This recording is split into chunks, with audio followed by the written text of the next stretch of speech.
Hi മക്കളെ, ഈ video physics നന്നായിട്ട് എഫേർട്ട് എടുത്ത് പഠിക്കുന്നു, നല്ല രീതിയിൽ തിയറി മനസ്സിലാക്കുന്നു, ഒരുപാട് ക്ലാസ് കാണുന്നു, ഒരുപാട് PYQs ചെയ്തു നോക്കുന്നു. എന്നിട്ട് എക്സാം ഹാളിൽ പോകുന്ന സമയത്ത് ഒരു പ്രോബ്ലം വന്നു. ഒരു ഫിസിക്സിലെ പ്രോബ്ലത്തിൽ ഇതുപോലെ ഒരു വാല്യൂ നമുക്ക് കിട്ടി. എസ് തന്നിട്ടുണ്ട്, യു തന്നിട്ടുണ്ട്, എ തന്നിട്ടുണ്ട്. ഇനി അവിടെയുള്ള ടൈം ചോദിച്ചിരിക്കുന്നു, അതായത് ടി കാണണം. അപ്പോൾ അതും എനിക്കറിയാം. ഞാൻ എന്ത് ചെയ്യുന്നു, S equal to U T plus half A T square എന്ന് പറഞ്ഞ ഇക്വേഷൻ ആണ് ഉപയോഗിക്കേണ്ടതെന്ന് എനിക്കറിയാം. അടുത്ത പ്രശ്നം ഇത് സോൾവ് ചെയ്തിട്ട് നമ്മളോട് ഇതിൽ ചോദിച്ചിരിക്കുന്ന ടി എന്ന് പറഞ്ഞ വാല്യൂ കാണാനാണ്. ഇതറിയാത്ത എത്ര പേരുണ്ട്? ഈ സിറ്റുവേഷൻ ഫേസ് ചെയ്തിട്ടുള്ളൊരു കുട്ടിയാണെങ്കിൽ ഈ വീഡിയോ നിങ്ങൾ പൂർണ്ണമായിട്ട് കാണാം.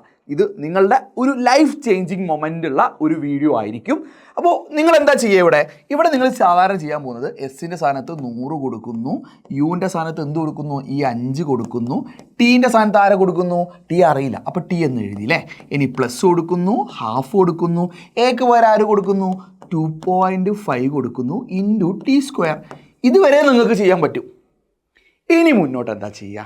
നിങ്ങൾക്കറിയാം, ഈ കാണുന്ന ഇക്വേഷൻ സോൾവ് ചെയ്തിട്ട് ഇതിൽ നിന്ന് ആരെ കാണണം, ഈ കാണുന്ന ടി കാണണം. ഇതാണ് നമ്മുടെ ഡ്യൂട്ടി. അത് ചെയ്യാൻ നിങ്ങൾക്ക് അറിയില്ലെങ്കിൽ നിങ്ങളുടെ പ്രശ്നം ആക്ച്വലി ഫിസിക്സിലല്ല മക്കളെ. ഫിസിക്സിൻ്റെ പ്രശ്നം അല്ലെങ്കിൽ ഫിസിക്സ് എവിടെ അവസാനിച്ചു? ഈ കാണുന്ന ഇക്വേഷൻ എഴുതുന്നതോടുകൂടി ഫിസിക്സിലെ പ്രശ്നം അവസാനിച്ചു. ഈ പ്രശ്നം ഇത് സോൾവ് ചെയ്യാൻ അറിയാത്തത് നമ്മൾ ലോവർ ക്ലാസ്സിൽ മാത്സ് എവിടേക്കോ പഠിച്ചതിലെ ചെറിയ ചെറിയ പ്രശ്നങ്ങളാണ്. അപ്പോൾ അത് നിങ്ങളുടെ മാത്രം പ്രശ്നമല്ല. ഞങ്ങളൊരു പോൾ ഇട്ട് നോക്കി. പോളിട്ടപ്പോൾ ഞങ്ങൾക്ക് മനസ്സിലായത്, കേരളത്തിൽ ഇന്ന് +1 +2 പഠിക്കുന്നതിൽ നല്ലൊരു ശതമാനം കുട്ടികൾക്കും ഇതുപോലെയുള്ള ബേസിക് മാത്സിൽ സ്റ്റിൽ പ്രശ്നങ്ങളുണ്ട്. എന്നോട് അഗ്രി ചെയ്യുന്നുണ്ടെങ്കിൽ നിങ്ങൾ ഈ വീഡിയോ പോസ് ചെയ്തിട്ട് നിങ്ങൾക്കുള്ള ഹോണസ്റ്റ് ഫീലിംഗ് ഒന്ന് താഴെ കമൻറ്റ് ചെയ്യണം കേട്ടോ. നിങ്ങൾ ഈ കാറ്റഗറിയിൽ പെടുന്നവരാണെങ്കിൽ. പെടുന്നവരല്ലെങ്കിൽ നിങ്ങൾക്ക് ഈ വീഡിയോ യൂസ്ഫുൾ ഒന്നാവില്ല. നിങ്ങൾക്ക് ഇതൊക്കെ ചെയ്യാനാണെങ്കിൽ നിങ്ങൾക്ക് ഈ വീഡിയോ സ്കിപ്പ് ചെയ്യാം. ഓക്കെ, ഇനി ഞാൻ വേറൊരു കാര്യം പറഞ്ഞു തരട്ടെ. ഇതേപോലെ നമ്മൾ ഫിസിക്സിലോ കെമിസ്ട്രിയിലോ മാത്സിലോ ഒക്കെ നമ്മൾ എന്ത് ചെയ്യുന്നു, നമ്മൾ നല്ല രീതിയിൽ എഫേർട്ട് എടുത്ത് ഒരു പ്രോബ്ലം അറ്റൻഡ് ചെയ്യാൻ വേണ്ടി നല്ല എഫേർട്ട് എടുത്തു. ഒക്കെ ശരി, അവസാനം സോൾവ് ചെയ്യുമ്പോൾ നമുക്കൊരു ഇക്വേഷൻ കിട്ടി. For example, X plus 3 divided by 4 is equal to 3 divided by four example ഒരു 15 എന്നൊക്കെ ആയിക്കോട്ടെ, 15 വേണ്ട, ഒരു 20 എന്നൊക്കെ ആവട്ടെ. നമുക്കറിയാം ഈ എക്സിൻ്റെ വാല്യൂ കാണാനാ. പക്ഷെ ഇത് സോൾവ് ചെയ്യണം. സോൾവ് ചെയ്തിട്ട് എക്സ് ഈക്വൽ ടു നിങ്ങൾക്ക് കാണാൻ അറിയോ? ഇത് വലിയ കുഴപ്പമില്ല. എന്നാൽ ഇവിടെ രണ്ട് സൈഡിലും അല്ലെങ്കിൽ ഈ സൈഡിൽ ഒരു റൂട്ടൊക്കെ വന്നാൽ തീർന്ന്. പിന്നീട് ഇത് സോൾവ് ചെയ്തിട്ട് അതിൽ നിന്ന് എക്സിൻ്റെ വാല്യൂ കാണാമെന്ന് ചോദിച്ചു കഴിഞ്ഞാൽ നല്ലൊരു ശതമാനം കുട്ടിക്കും ചെയ്യാൻ പറ്റാറില്ല. ഇത് ഫിസിക്സിൻ്റെ പ്രശ്നമാണ് അല്ലടാ, ഇത് മാത്സിൻ്റെ പ്രശ്നമാണ്. ഇതേപോലെ എല്ലാ ചാപ്റ്ററിലും ഓരോരോ ഇക്വേഷൻസ് ഉണ്ട്, ഓരോരോ പ്രോബ്ലങ്ങളുണ്ട്. ഇതിലെല്ലാം നമ്മൾ എന്ത് ചെയ്യാറുണ്ട്, നമ്മൾ പെട്ടുപോകാറുണ്ട്. ഇതിനാരെങ്കിലും പഠിച്ചിട്ട് കാര്യമുണ്ടോ? ചിലപ്പോൾ നമ്മൾ പഠിക്കാൻ തോന്നും, പുല്ല്, ഞാൻ അന്ന് പഠിച്ചാൽ മതിയായിരുന്നു, അന്ന് നന്നായി പഠിച്ചിരുന്നെങ്കിൽ. എടാ, അതിനൊന്നും കാര്യമില്ല, നിങ്ങൾ ടെൻഷൻ ആവണ്ട. നിങ്ങൾക്ക് ഈ പ്രശ്നം ഉണ്ടെന്ന് ഞങ്ങൾ ഐഡൻറ്റിഫൈ ചെയ്തിട്ടുണ്ട്. അതുകൊണ്ട് നിങ്ങൾക്ക് എക്സ്ക്ലൂസീവായിട്ട് ഇതേപോലെയുള്ള ബേസിക്സ്, ഇതിപ്പോൾ ഫിസിക്സിൻ്റെ കേസിലാണ് ഞാൻ പറഞ്ഞത്, ഇതേപോലെ മാത്സിലില്ലേ, ഇതേപോലെ കെമിസ്ട്രിയിലില്ലേ, കെമിസ്ട്രിയിൽ ഓർഗാനിക് കെമിസ്ട്രി പോട്ടെ, ഒരു റിയാക്ഷൻ ബാലൻസ് ചെയ്യാൻ അറിയാത്ത എത്ര പേര് സ്റ്റിൽ ഉണ്ട് കേരളത്തിൽ?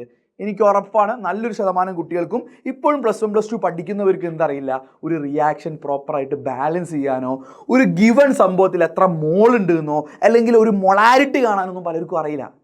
പ്രശ്നമില്ല, അത് ബേസിക്സ് അല്ലേ? ആണ്. ഇതേ പ്രശ്നം എല്ലാ സബ്ജക്ട്സിലും ഉള്ളതുകൊണ്ട് ഈവൻ ഇംഗ്ലീഷിൽ പോലും നിങ്ങൾക്ക് ഈ ബേസിക്സിൻ്റെ പ്രശ്നമുണ്ട്. അപ്പോൾ ഇത് പരിഹരിക്കണമെങ്കിൽ ഞാൻ ആലോചിച്ചപ്പോൾ ഒരു റെഗുലർ ക്ലാസ് കൊണ്ട് ഇത് ഒരിക്കലും പറ്റില്ല. അതായത് ഇപ്പോൾ നമ്മൾ എഡ്യൂബോർഡിൽ എന്തുണ്ട്, ആപ്പിൽ ക്ലാസ് ഉണ്ട്, അല്ലെങ്കിൽ യൂട്യൂബിൽ ക്ലാസ്സസ് ഉണ്ട്, നമ്മൾ തരാറുണ്ട്, ഇടയ്ക്കിടയ്ക്ക് തരാറുണ്ട്. അതിലൊക്കെ നമ്മൾ ക്ലാസ് ഡീറ്റെയിൽ ആയിട്ട് പറയും. അല്ലെങ്കിൽ നിങ്ങളുടെ സ്കൂളിൽ നല്ല ടീച്ചേഴ്സ് ഉണ്ട്, നല്ല കിടിലൻ ടീച്ചേഴ്സ് ഉണ്ട്, അവർ നന്നായി ക്ലാസ് എടുക്കാറുണ്ട്. സ്റ്റിൽ അവർക്ക് ആർക്കെങ്കിലും അല്ലെങ്കിൽ നമുക്ക് ആർക്കെങ്കിലും ഈ ക്ലാസ്സിൻ്റെ ഇടയിൽ ഇതുപോലെ ബേസിക്സ് പറഞ്ഞു തരാൻ പറ്റുമോ? നിങ്ങൾ പറഞ്ഞു തരാൻ പറ്റുമോ? ഇല്ല. ഇത് പറയാൻ നിന്നാൽ ബാക്കിയുള്ള കുട്ടികൾക്ക് എന്താവും, ടൈം വേസ്റ്റ് ആവും, അല്ലെ ക്ലാസ് മുന്നോട്ട് പോകില്ല. അപ്പോൾ ടീച്ചേഴ്സ് എന്ത് ചെയ്യാറില്ല, ക്ലാസ്സിൽ ഇത് പറയാറില്ല, മനഃപൂർവ്വം പറയാത്ത. ഞങ്ങൾക്ക് അറിയാം, പക്ഷെ പറയാൻ ഞങ്ങൾക്ക് എന്തില്ല, ഞങ്ങൾക്ക് സമയമില്ല അല്ലേ? ആണ്. അപ്പോൾ ഇത് പരിഹരിക്കണം. അപ്പോൾ അതിന് ഞങ്ങൾ ഇരുന്ന് ആലോചിച്ച് ഉണ്ടാക്കിയൊരു സൊല്യൂഷൻ ആയിരുന്നു, ഇതുപോലെയുള്ള ബേസിക്സ് സെറ്റാക്കിക്കൊണ്ട് ഒരു കുട്ടിക്ക് ഒരു സബ്ജക്റ്റ് വീക്കാണെങ്കിൽ ആ കുട്ടിക്ക് ഒരു പേഴ്സണലായിട്ട്, അതാരുടെയും വേറെ ആരുടെയും അല്ല, ഫിസിക്സ് ആണെങ്കിൽ ഞാൻ ഹെഡ് ചെയ്യുന്ന ഒരു ക്ലബ്ബ്, മാത്സ് ആണെങ്കിൽ നിങ്ങൾക്ക് മാത്സ് പഠിപ്പിക്കുന്ന ഷാമിൽ സാറും പ്രിൻസ് സാറും ഹെഡ് ചെയ്യുന്ന, അജാസ് സാർ ഹെഡ് ചെയ്യുന്ന ഒരു ക്ലബ്ബ്, കെമിസ്ട്രി ആണെങ്കിൽ യാസിൻ സാർ ഹെഡ് ചെയ്യുന്ന ഒരു ക്ലബ്ബ്, ബയോളജി ആണെങ്കിൽ ബിലാൽ സാർ, CS ആണ് ജസീം സാർ. അങ്ങനെ ഓരോ ടീച്ചർ ഡയറക്റ്റായിട്ട് നിങ്ങൾക്ക് ബേസിക്സ് പഠിപ്പിച്ചാൽ എങ്ങനെ ഉണ്ടാവും? അപ്പോൾ അതിനായിട്ട് സ്പെഷ്യലായിട്ട് ഞങ്ങൾ ആദ്യം കണ്ട എന്താ അറിയോ, ഞങ്ങളൊരു ക്ലബ്ബ് ഉണ്ടാക്കാൻ ഉദ്ദേശിച്ചു. ആ ക്ലബ്ബിൽ എന്തുണ്ട്, അതിൽ വീക്കായുള്ള കുട്ടികളെ സ്ട്രോങ് ആക്കാനും, ഇനി A+ സ്റ്റുഡൻസ് ഉണ്ടാവും, കുറച്ച് കഴിഞ്ഞാൽ നിങ്ങളൊക്കെ A+ ലെവലെത്തും. ആ A+ ഉള്ള കുട്ടികളെ ഫുൾ മാർക്കിലേക്ക് എത്തിക്കാനും നമുക്ക് ആ ക്ലബ്ബിലൂടെ പറ്റും. ഇതൊരു പെർട്ടിക്കുലർ ക്ലബ്ബിലവരായിരിക്കും. അപ്പോൾ എല്ലാവർക്കും ഓരോരോ ക്ലബ്ബിൽ താല്പര്യത്തിനനുസരിച്ച് ജോയിൻ ചെയ്താൽ മതി. ആരും എന്ത് ചെയ്യേണ്ട, നിർബന്ധിക്കേണ്ട കാര്യമൊന്നുമില്ല. നിങ്ങൾക്ക് താല്പര്യമുണ്ടെങ്കിൽ, നിങ്ങൾ ആ സബ്ജക്റ്റിൽ വീക്കാണെങ്കിൽ നിങ്ങൾ ഈ ക്ലബ്ബിൽ ജോയിൻ ചെയ്യണം. ഓക്കെ, ഇതാണ് ഞങ്ങളുടെ പോളിസി. ആൻഡ് മറ്റൊരു കാര്യം എന്ന് പറഞ്ഞു കഴിഞ്ഞാൽ, എവിടെ പോയടാ, ഇതെങ്ങനെ ഡീൽ ചെയ്യുന്നല്ലേ. അപ്പോൾ ഞങ്ങൾ എന്ത് ചെയ്തു, ഞങ്ങളുടെ ബാച്ചിൽ ഓൾറെഡി സൂപ്പർ ബാച്ചിൽ സ്റ്റുഡൻസ് ഉണ്ടായിരുന്നു, അതേപോലെ ഫാസ്റ്റ് ട്രാക്കുള്ള സ്റ്റുഡൻസ് ഉണ്ടായിരുന്നു. അവർക്ക് ഞങ്ങൾ ഓപ്ഷൻ കൊടുത്തു, നിങ്ങൾക്ക് എന്ത് ചെയ്യാം, നിങ്ങൾക്ക് ഈ ക്ലബിൻ്റെ വാട്സപ്പ് കമ്മ്യൂണിറ്റിയിൽ ജോയിൻ ചെയ്യാം. ഇതുപോലൊരു വാട്സപ്പ് കമ്മ്യൂണിറ്റി നിങ്ങൾക്ക് എന്തുണ്ടാവും, ഓരോ ക്ലബിലും ഉണ്ടാവും, ഓരോ സബ്ജക്റ്റിനും ഓരോ ക്ലബ്ബാണ്. എന്നാൽ അതിൽ നമ്മൾ എന്ത് ചെയ്യുന്നു, അതിൽ ഫാക്കൽറ്റി ഇത് ഞാനാട്ടോ, എൻ്റെ ഫോട്ടോ ആണ്, നല്ല ഭംഗിയുള്ള ഫോട്ടോ ആണ്, നമ്മൾ നേരിട്ട് ഡയറക്റ്റായിട്ട് ഡീൽ ചെയ്യുന്നു. അതിൽ നമ്മൾ ഇതേപോലെ പ്രാക്ടീസിനൊക്കെ ആയിട്ട് ഒരുപാട് ചോദ്യങ്ങൾ തരും. അപ്പോൾ ആ പ്രാക്ടീസിൻ്റെ ചോദ്യം നോക്കി നിങ്ങൾക്ക് എന്ത് ചെയ്യാം, കൃത്യമായിട്ട് ഐഡൻറ്റിഫൈ ചെയ്യാം. ആൻഡ് അതിനൊരു ലൈവ് ക്ലാസ്സും ഉണ്ടാവും. അപ്പോൾ അതിന് ലൈവ് ക്ലാസ്സും ഞങ്ങൾ തരാറുണ്ട്. അപ്പോൾ ഈ ബേസിക്സ് അഡ്രസ്സ് ചെയ്യുന്ന, ഡയറക്റ്റായിട്ട് പഠിപ്പിക്കുന്ന രീതിയിലായിരിക്കും ഈ ക്ലബ്ബുകളിൽ പ്രവർത്തനം ഉണ്ടാവുക. അപ്പോൾ ഇതേപോലെ വർക്ക്ഷീറ്റ് നമ്മൾ അതിൽ ഷെയർ ചെയ്യുന്നു, ഫാക്കൽറ്റി ഡയറക്റ്റ് നിങ്ങളെ പഠിപ്പിക്കുന്നു. നിങ്ങൾക്ക് ഡൗട്ട് ചോദിക്കാം കേട്ടോ, യാതൊരു മടിയും വേണ്ട, എൻ്റെ നമ്പറാണ് ഗ്രൂപ്പിലുള്ള, നിങ്ങൾക്ക് ഡൗട്ട് ചോദിക്കാം. ഓക്കെ, നിങ്ങൾക്ക് ഡൗട്ട് ചോദിച്ച് പഠിക്കുന്ന പരിപാടിയാണ്. അപ്പോൾ ഇത് നമ്മളുടെ സൂപ്പർ ബാച്ചുള്ള സ്റ്റുഡൻസിനും ഇപ്പോൾ ഫാസ്റ്റ് ട്രാക്കുള്ള സ്റ്റുഡൻസിനും നമ്മൾ എന്ത് ചെയ്തിട്ടുണ്ട്, നമ്മൾ ഓണാക്കി കൊടുത്തിട്ടുണ്ട്. നമ്മൾ സ്റ്റാർട്ട് ചെയ്തു, ഫിസിക്സ് ജസ്റ്റ് ഒരു ബേസിക്സ് സ്റ്റാർട്ട് ചെയ്തു.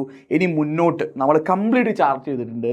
ഫിസിക്സിലായാലും മാത്സിലായാലും കെമിസ്ട്രിയിലായാലും ഇംഗ്ലീഷിലായാലും CS ആണെങ്കിൽ പോലും ഒരു കുട്ടിക്ക് ഇനി ബേസിക്സ് അറിയാത്തതിൻ്റെ പേരിൽ എന്ത് ചെയ്യരുത്, ആരും കളിയാക്കരുത്. ടീച്ചർ എന്നല്ല, സ്കൂളുള്ള സ്റ്റുഡൻസ് എന്നല്ല, ആരും നിങ്ങളിനി എന്ത് ചെയ്ത് മോശക്കാരായി കാണരുത്. അവരെല്ലാവരും നിങ്ങൾ എന്ത് ചെയ്യും, ഞെട്ടിക്കും. ഉറപ്പാണ് ഈ ക്ലബ്ബ് നിങ്ങളുടെ ആ സബ്ജക്റ്റിലെ ഗതി മാറ്റും എന്നുള്ള കാര്യം എനിക്ക് ഉറപ്പുണ്ട്. ഗ്യാരണ്ടിയാണ്. നിങ്ങൾ ഈ ക്ലബ്ബ് ത്രൂ നിങ്ങൾക്കുള്ള വീക്ക്നെസ്, നിങ്ങളുടെ പോരായ്മകൾ നിങ്ങൾക്ക് പരിഹരിക്കാൻ പറ്റും. ഫാസ്റ്റ് ട്രാക്ക് ബാച്ചിൻ്റെ early bird offer still going ആണ്. നിങ്ങൾക്ക് ഇപ്പോഴും ഇതിൽ ജോയിൻ ചെയ്യാം. ഈ ക്ലബ്ബിൽ ജോയിൻ ചെയ്യാൻ നിങ്ങൾ വേറെ ഒന്നും ചെയ്യേണ്ട, ഈ ഫാസ്റ്റ് ട്രാക്ക് ബാച്ചിൽ ജോയിൻ ചെയ്താൽ മതി. ഫാസ്റ്റ് ട്രാക്ക് ബാച്ചിൽ നിങ്ങൾക്ക് സെപ്റ്റംബർ 15 വരെ ആകെ +2 സ്റ്റുഡൻസ് ആണെങ്കിൽ 3799, +1 സ്റ്റുഡൻസ് ആണെങ്കിൽ 4499 ആണ് ഫീസ്. 4499 ആണ് +1 സ്റ്റുഡൻസിന് ഫീസ് വരുന്നത്. ഞാൻ +1ൻ്റെ ഇത് ഇൻക്ലൂഡ് ചെയ്തിട്ടില്ല, കോമൺ വീഡിയോ ആണ് ഞാൻ ഇൻക്ലൂഡ് ചെയ്തിട്ടില്ല. നിങ്ങൾക്ക് താഴെ കാണുന്ന ഈ നമ്പറിൽ കണക്ട് ചെയ്ത് നിങ്ങൾക്ക് ജോയിൻ ചെയ്യാം. നിങ്ങൾ എത്രയും പെട്ടെന്ന് ജോയിൻ ചെയ്ത് കഴിഞ്ഞാൽ ഞാൻ പറഞ്ഞല്ലോ, നിങ്ങൾക്കുള്ള കാര്യം ഞങ്ങൾ സെറ്റാക്കിയിട്ടുണ്ട്. സോ ക്രിഡിലനായിട്ട് നമ്മൾ എന്ത് ചെയ്യുന്നു, ആ സബ്ജക്റ്റ് പഠിച്ചിരിക്കും.